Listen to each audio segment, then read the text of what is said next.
बात करेंगे भोपाल से आ रही बड़ी खबर की, जहां लव जिहाद पर विवादित बयान सामने आया है। भारतीय जनता पार्टी विधायक उषा ठाकुर ने बयान दिया है। लव जिहाद के आरोपियों पर सख्त कार्रवाई। उषा ठाकुर का कहना है लव जिहाद के आरोपियों के काटे जाए प्रजनन अंग, ये उषा ठाकुर ने कहा है। लव जिहाद के आरोपियों की संपत्ति जब्त हो। लव जिहाद पर कांग्रेस विधायक फूल सिंह बरैया का बयान सामने आया। फूल सिंह बरैया ने लव जिहाद को बताया प्राकृतिक व्यवस्था। फूल सिंह बरैया ने लव जिहाद के तहत शादी का समर्थन किया है। ये बड़ी जानकारी आप तक साझा कर दे तो विवादित बयान लव जिहाद को लेकर सामने आया, जहां फूल सिंह बरैया ने लव जिहाद के तहत शादी को समर्थन दिया है।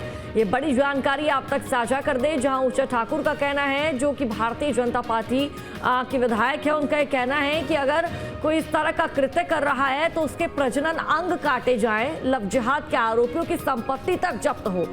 तो लव जिहाद पर कांग्रेस विधायक फूल सिंह बरैया ने बयान दिया है कि फूल सिंह उनका कहना है कि प्राकृतिक व्यवस्था है, और साथ ही वो कहते हैं कि लव जिहाद के तहत शादी को समर्थन वो देते हुए नजर आते हैं।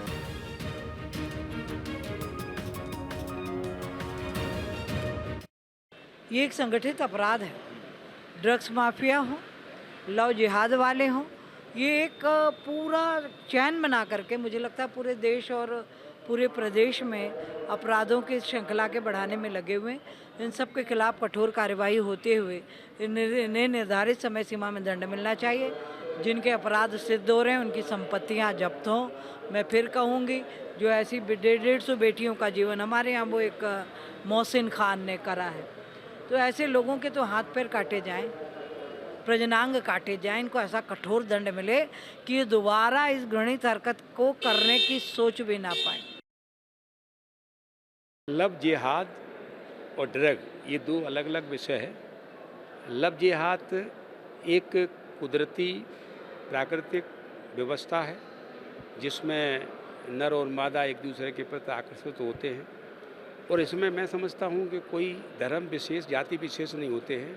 इसमें तो मनुष्य के हिसाब से ही होता है, और इसका अगर कोई ऐसा काम कोई करता है जो कानून के दायरे से बाहर है तो उसकी सज़ा कानून देता है।